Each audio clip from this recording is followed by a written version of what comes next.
Most people don't think about where their food comes from, and those that do usually like to complain about it. Farming has been a necessity for society's survival for thousands of years, and yet in the modern day, much like death, it has been forgotten about how the process actually works because we never see it. Yet farming and death go hand in hand, for better or worse, and the industry is constantly at the top of the board for the most deaths annually. But why? And it's probably not what you think. Before we begin, for those who just stumbled across our channel, this is Taboo Education, and every Friday we post videos about death and dying from a whole host of angles. So if that sounds like something you might find interesting, go ahead and click the subscribe button. Now let's talk death rates in farming. Growing up here in Australia, it was fairly common to sit down on a Saturday night and tune into a charity concert headed up by big-name music acts to raise money and awareness for farmers, especially during drought season. Later, my first job was in a high school boarding house where most of the boarders came from farming families. And while deaths and accidents weren't an everyday thing affecting the boarders, a couple times a year it did happen. And these issues are not just with farmers here in Australia, it's farmers around the world. And these deaths can be broadly divided into two categories: occupational hazards and suicide. So let's dive in. Occupational hazards. Now, it should go without saying, but what specific occupational hazard a farmer has to deal with often depends on what he's farming. Even the simple difference of crop farming, wheat, barley, veggies, etc., versus animal farming, cattle, pigs, sheep, etc., have a huge difference in the many horrible ways you could die. Let's start out with the machinery, the most obvious cause of farmer deaths, especially when it looks like this or this.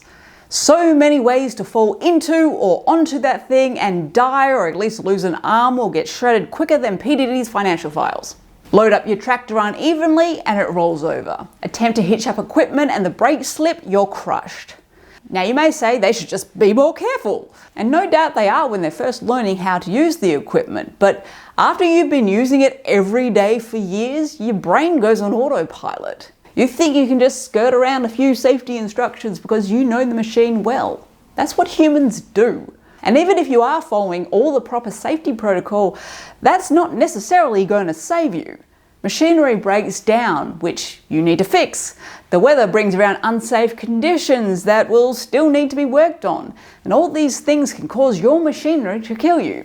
Then there's the likelihood of falls from silos, barns, trees, unstable structures, hay bales, and the aforementioned machinery that's often as tall as a house. If you are unlucky enough to fall into a grain silo rather than off it, you can quickly become entrapped and suffocate. Now, if you were to fall from this kind of height in a suburban area, someone would make a quick call to emergency services, they would come, sweep you up, and off to hospital you would go, no problem. But farming is done in rural areas, often very remote rural areas. Even if you have a phone on you at the time of the fall, and let's say you didn't fall on it and break it when you fell, reception is spotty at best. The nearest emergency services can be hours away, let alone the nearest trauma hospital, which is often even further. Let me show you an example here in Australia. This is Anna Creek, Australia's largest cattle station. It's over 23,500 kilometres squared, meaning it's larger than the entire country of Israel, or Slovenia, or El Salvador. It's 147 times the size of Liechtenstein. And this is it compared to the UK.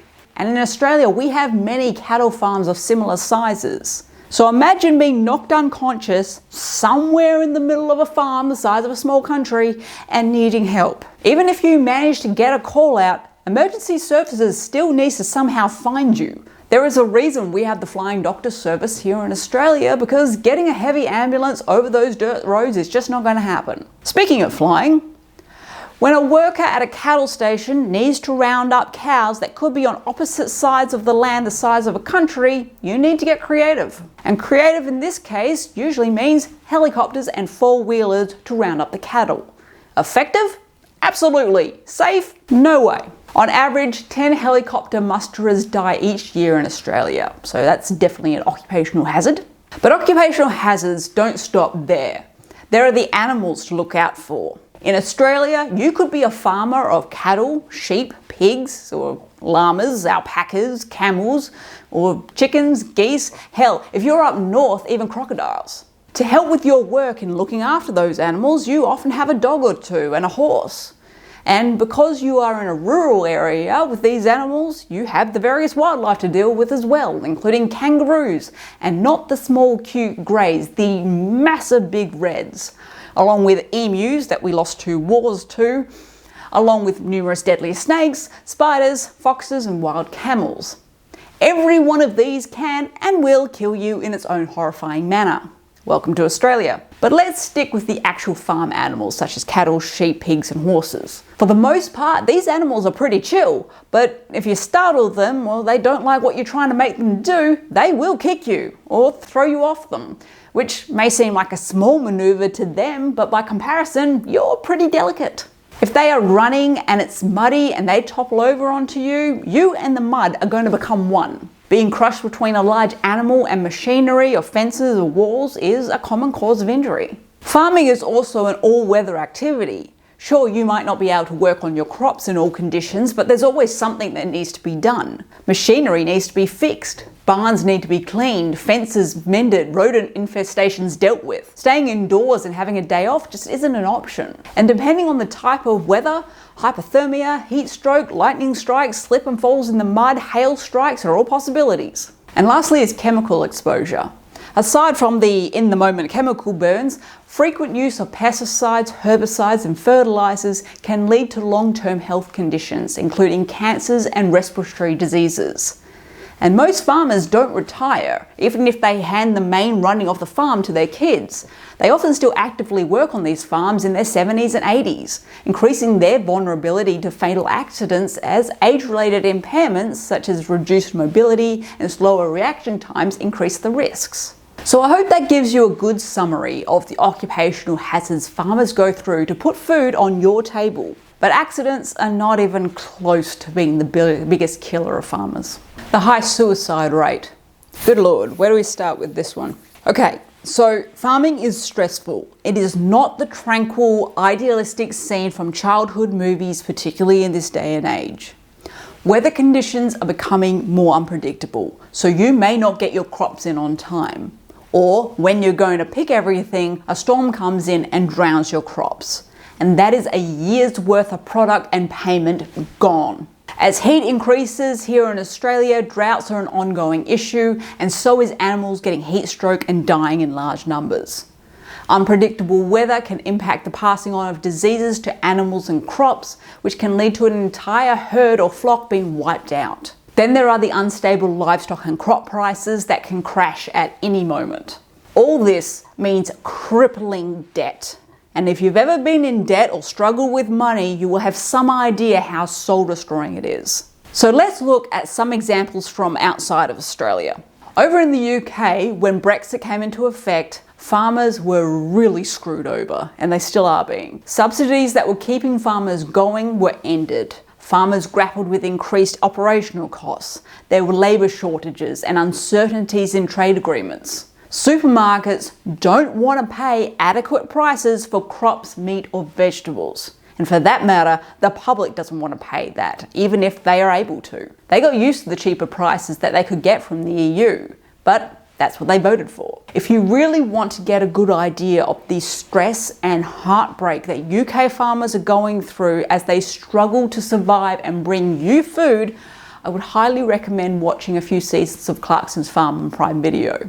Now, you may or may not like Jeremy Clarkson, but there is no doubt that this show raised awareness about the plight of farmers in UK and farming in general. If you have any interest in how your society works, why things cost what they do, and why so many farmers are taking their own lives, you need to watch this show.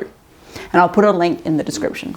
On the other side of the world, in the USA, their farmers are having a hard time of it as well. This time because of the massive labour shortage caused by deportation or threat of deportation of immigrants who do most of the hard work on the farms. With them not there, farmers are forced to choose. Do they let the crop rot and go into massive debt? Or do they pay a livable wage to Americans and then go into debt? Because large-scale supermarkets are not going to pay them any more to cover the increased costs. So careful where you put your disapproving finger. Farmers would pay a livable wage if supermarket corporations would pay them appropriately for their produce, but they don't. They like the markup they can charge customers because they get more money. So farmers are really struggling to make a living, and governments in general are making it worse. But it's more than that. Farming is a rural enterprise, and rural means social isolation. You will spend 12 to 14 hours a day on a tractor by yourself, alone with your own thoughts, thinking about the debt that you're in. Every day. Usually the only people you will see are your immediate family that lives and works on the farm with you. Farming is usually a generational thing, and farms are passed down through the generations, which puts a lot of pressure on the younger generations when they see how difficult it is to keep it going and knowing that that's their future. And it puts a lot of pressure on the older generation to keep the estate running well, so there is something to hand down to the younger generations. Naturally, depression and anxiety are rife in the farming community. Finding support for mental health is difficult and often discouraged. Farming is still a rather traditional, patriarchal kind of world. Farmers are stubborn and independent kind of people. Remember the example of a farmer we gave in this video? How they will often deny that they are dying right up to the end? Well, it's that same independent attitude that makes them want to avoid looking weak, and for them, seeking support would make them look weak. But it's not just seeking it out. Yes, telehealth may be available, but it doesn't really cut it as far as quality of service. But most farmers are nowhere near an in-person support service. They are often many hours drive away, which might be okay for a one-off appointment, but not feasible for long-term support. And again, many are in debt, so spending that money on an appointment or the fuel to get there is just not going to happen. It's the same reason many neglect to see the doctor for health complications that often end up killing them. But as far as the suicide rate is concerned, access to weapons is also part of the issue. Yes, it is legal in Australia to have guns, and most farmers will have a few to deal with sick animals or to deter foxes, for example. But when it's right there, impulsivity, especially after a few drinks, can be problematic. And you can imagine the toll one suicide death has on a farming family. And suicide clusters, as they're called, is commonplace in these rural communities where one death sets off a chain of many. It doesn't help that with nothing else to do except work, many farmers take up drinking to cope with their issues, and often just as something to do. So farmers are being hit from all angles, and most are struggling to survive.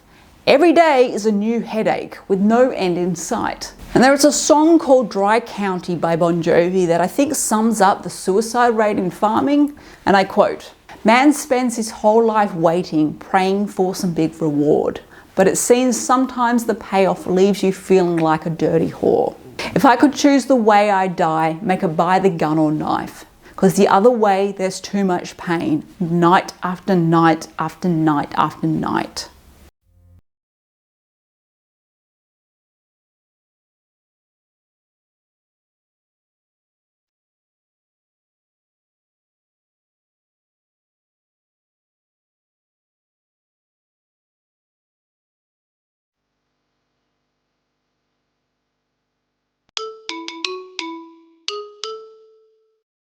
Farming is a lifestyle as much as an industry. Back in the day, you only had to worry about feeding your family, and if you had product left over, you could sell it and make a bit of money. Nowadays, an entire society relies on you doing your job, but at the same time, a lot of the public condemns you or looks down on you, and the government seems to actively be trying to work against you. And again, if you haven't seen Clarkson's Farm, I would strongly recommend you do so, no matter who you are or what you believe. Yes, it has its light-hearted moments, and it's an easy watch, but there is a lot of heart there and a lot of wake-up calls for those of us who have no interest in farming and who know nothing about it. And with that, go talk death.